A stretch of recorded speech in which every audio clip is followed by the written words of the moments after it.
Hey guys, Timmy here with a build guide for lining out Deadeye for the upcoming league. This guide will primarily be focused on newer players and people who want to play in SSF.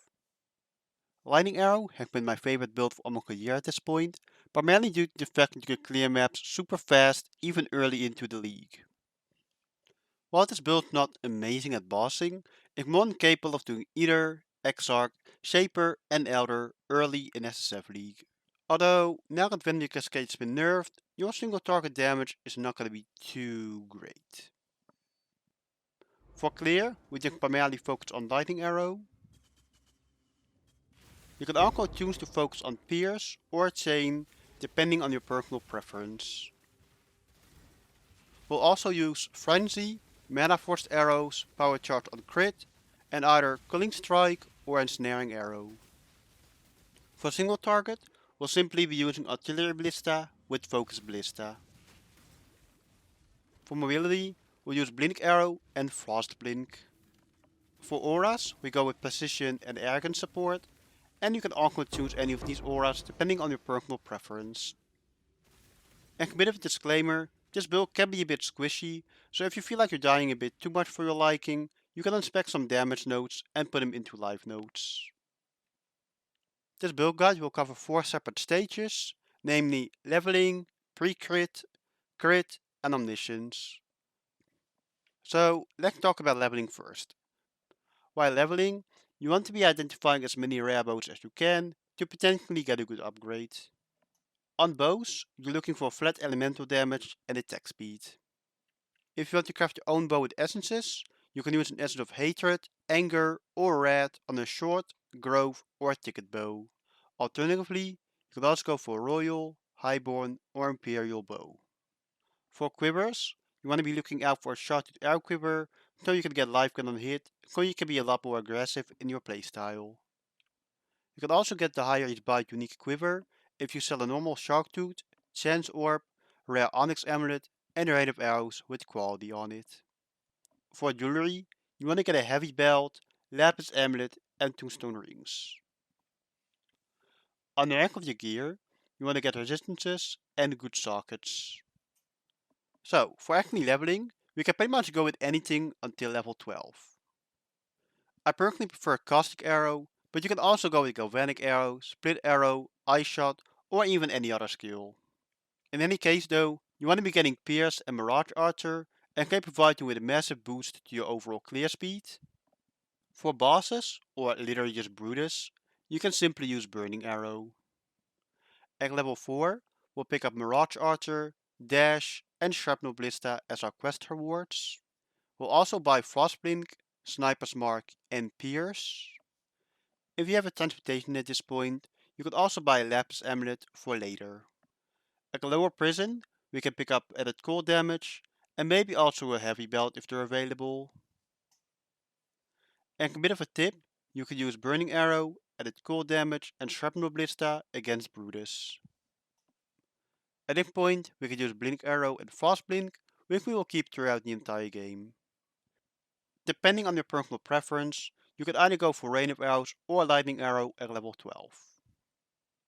You want to use Lightning Arrow, Pierce, Lesser Multiple Projectiles, or Rain of Arrows, Mirage Archer, added cold damage. For your totem, you can use Shrapnel Ballista, Pierce, added cold damage. So we currently have these links, feel free to pause the video. At the moment, our tree will look like this. We'll pick up Aspect of the Eagle and Aspect of the Lynx for extra damage, and we pick up Primal Spirit for mana sustain and Strength Intelligence. In Act 2, we'll pick up Blood Rage, Howl of Thunder, and Howl of Ice for even more damage. We'll also go for Precise Technique on the skill tree, so we can get even more damage. For Bandaged, you can either choose to kill all for the 2 skill points, or you can help Leia for the resistances, mana regeneration, and crit multi. We now go for Graceful Assault to give us onslaught on kill, so we can go even faster. At this point, we want to look at performing the bases with good colors. We are looking for double green with either red-blue, green-blue, green-red, or green-green. With a Rain of Arrow, we want to use Mirage Archer, with either added cold damage, faster attacks, trinity, or elemental damage on attacks. With Lightning Arrow, we want to use LMP with Pierce and either Mirage Archer, Trinity, or elemental damage on attacks. Act 3 is also the point where the skill trees for Lightning Arrow and Rain of Arrows diverge a little bit. If you're playing Lightning Arrow, you go for Farsight, and then you head into Charisma, so we can run 2 auras at once. Those auras being Haste and Purity of Elements. If you're playing Rain of Arrows, you grab Point Blank beforehand. If you feel squishy, you can also swap out Haste for Grace. At level 28, we can pick up Artillery Ballista, which will link with added cold damage, Focus Ballista, and elemental damage with attacks. At first lap, you want to get Gathering Winds to go even faster. I'm now going to talk about the skill trees for each different version.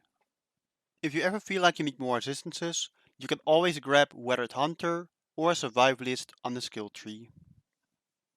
If you're playing Rain of Arrows, you go for Force of Nature first, and then you go for Clever Thief for mana and life sustain. Afterwards, we get Multi-Shot and Master Fletcher, which we should finish around the time we finish Cruel Lab, so we can swap to Lightning Arrow. Do not forget to unspec Point Blank.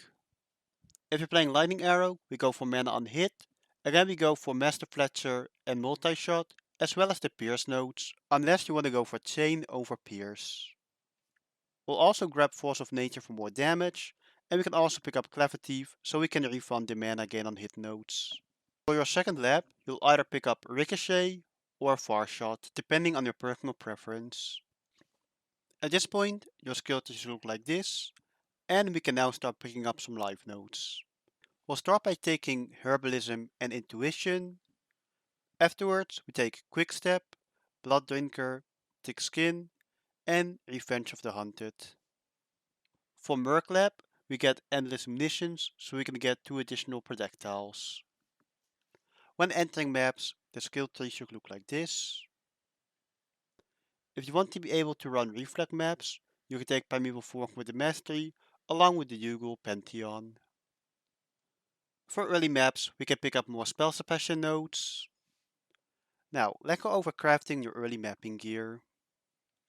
For your bow, you want to use an Essence of Hatred, Anger, or Red on an eye level 75 plus ticket bow. You want to aim for tier 5 plus of another damage mod, and either tier 8 plus of another damage mod with an open suffix, or tier 4 plus attack speed with an open prefix. It will give you anywhere from a 500 to a 900 elemental DPS bow. Your early quiver isn't too important, you can just use an Essence of Torment, Anguish, or Suffering on a broadhead arrow quiver, and potentially craft attack speed or another damage mod on there. For your body armor, gloves, helmet, belt, and boots, you can just use an Essence of Greed, Hatred, Anger, or Red until you get good life and resistances. For boots, you ideally want the Onslaught on Killcraft, so you can get rid of the nodes on the skill tree. However, if you somehow get the Tanu Ai gloves, this is not relevant at all. For rings, you ideally want to craft on 2 stone or amethyst rings. For your amulet, you want to craft on a gate amulet. For crafting, you can either harvest Reforged Chaos for chaos resistance, or you can spam Essence of Rage or Spite for attributes. Ideally, you want to hit life with an open prefix, so you can craft reduced mana cost of non-channeling skills. Bear in mind that you don't want to reduce your mana cost to 0, as this will stop your mana forced arrows from working. Around level 86, we can swap to crit. For your crit bow, you want to craft an eye level 82 spine bow exactly. If possible, try to get a good fracture on there. If you want to do heist, you can do eye level 82 trap disarmament or brute force contracts for potential fractured bows. Ideally you want to get +1 arrows, attack speed or flat damage. Bear in mind that you do not want to fracture crit chance. Like before, we want to craft with essences, but this time we want to hit a tier 3 and a tier 5 damage mod with an open suffix. At this point, you want to benchcraft, prefixes cannot be changed, and either use a Veiled Chaos Orb or crafted Ailing if you have a good suffix. At this point, you want to craft increased damage per frenzy charge and unveil crit chance or attack speed or double damage. This will give you around a 900 elemental DPS bow. After you get your omniscience, you ideally want to get a gear set which is entirely focused on stacking stats. I should also mention that the craft can require specific fractures. Now, if you want to do this in SSF, you're gonna need to farm Harbingers for a pretty long time. For your bow, you want to start with a fractured eye level 86 spine bow. With the fracture, bow attacks fire 2 additional arrows.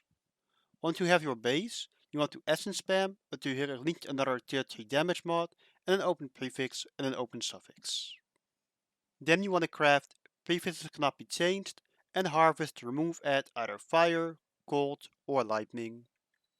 Ideally you want to hit tier 4 or above, but you can also be satisfied with tier 5. After this, you want to craft prefixes cannot be changed. If you don't have another open suffix, you need to annul here. At this point, you want to use rank 4 ailing. Then you want to craft damage per frenzy charge. And you want to either unveil crit chance or attack speed. For your quiver, you ideally want to have an eye level 81 quiver with either fractured +1 arrows, crit multi, attack speed, or crit chance. Then you want to use torment essences until you either get +1 arrows or crit multi. And then you want to annul down to the fractured mod, essence mod, and either crit multi or +1 arrows. Then you want to craft cannot roll attack modifiers, exalt twice, again craft the desired suffix. For your helmet, you either want to use the Black Sun crest, or you want to use Vol's Vision if you're using Calm Spirit. For your gloves, you either want to use Calm Spirit or Kanu Ai. If you want to craft a rare pair of gloves, you want to start with fractured attack speed, chaos resistance, spell suppression, strength or dexterity on armor evasion gloves. And then it's simply a matter of spamming Essence of Envy, Spite, Rage or Sorrow until you get good suffixes and then craft good prefixes on there. Ideally, you can also craft +1 socketed projectiles and pierce. For your boots, you want to start with Fractured Life. Again, you spam Essence of Envy, Spite, Rage, or Sorrow until you get good suffixes. Then you craft Suffixes cannot be changed and either ailing it or you use a Veil Chaos Orb. Ideally, you want to unveil movement speed and onslaught on kill. If you have an open prefix, you can pretty much craft whatever you want on there. For rings, you want to start with fractured attributes. You can acquire them by running Deception, Lockpicking, or Counter Thaumaturgy in Heist. Then you want to spam Essence of Spite, Sorrow, or Rage until you get tier 1 or tier 2 of the other attribute. Then you want to craft Suffix cannot be changed and either ailing it or use a Veiled Chaos Orb. Then you want to unveil damage and craft reduced mana cost of non-channeling skills. For your belt, you want to get an eye level 85 Stygian Device and use a Conqueror Exalt on it. Then you harvest swap until you get the Elder Influence on there. Then you use Essence of Sorrow or Spite until you get either tier 1 or tier 2 strength or percentage attribute with an open prefix and an open suffix. Then you craft Suffix cannot be changed and harvest Reforged speed. At this point you can either stop or you can keep going. If you want to keep going, you can craft Suffix cannot be changed again and then harvest Reforged life. And finally, you can craft elemental damage with attacks. For duels, you want to get a Brutal Restraint from Legion. You also want to get a Lionized Fall, and if possible, you want to get a Thread of Hope. Hopefully this will provide you with enough information to start the league. I also have a level 90 practice run on my YouTube, and I'll be doing a few practice runs on my Twitch over the coming week.